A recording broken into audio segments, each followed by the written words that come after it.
Hi thinkers, and welcome to part 3 of our Social Bakers recap. In this section I'm going to talk about 4 of the speakers that spoke at the conference and their recommendations for social media.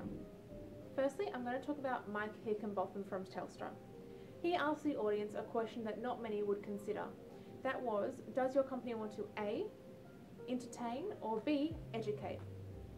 Thinking back to your company, which one would you want to choose?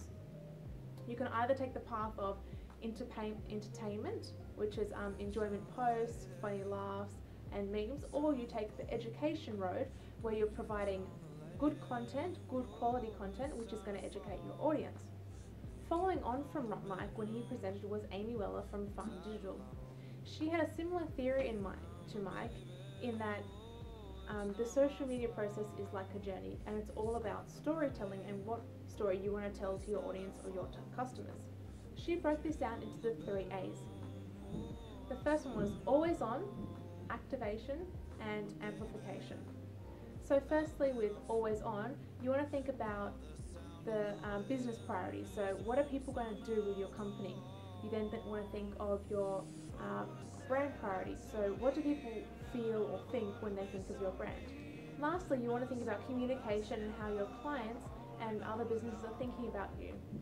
You want all your customers and clients to have positive thoughts and feelings about your company. If you have good credibility and social proof, that's going to excel your brand and company.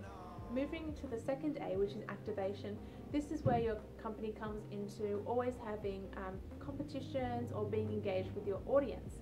So the second A, which is activation, this is taking into consideration how you can engage with your audience.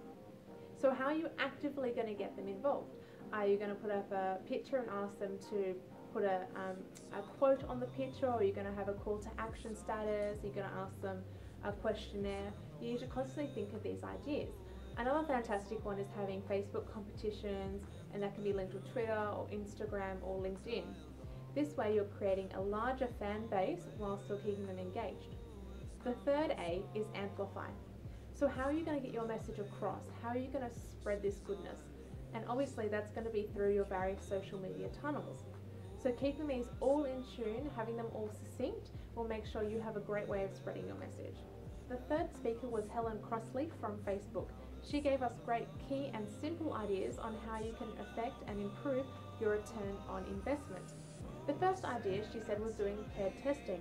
This is when you test 2 areas to see which you get a higher ROI on. By simply doing this, you can determine which is the best for your target market and where you should focus your income on. The second idea she presented to us was conversion tracking. In this process, when people first sign up to your company, say for a newsletter or for details, what you do is you send out an automated message, and in this message is an introductory about the company, but also about specials that the company may sell, their products or their services. In this process, you can track how many people you've actually connected with and how many leads you get back from it. The fourth speaker for that night was Stephanie Rodriguez. She had some great tips on social media, which actually reflected from what the social bakers had said. She mentioned 2 key components. She firstly suggested that you need to post things in a timely manner, and secondly, you need to keep your content relevant and fresh. Those are some key points from the speakers of the night. I hope you enjoyed this 3rd-part series of the Social Bakers Recap. For more information and tips, head to our website or our Facebook page. Thank you.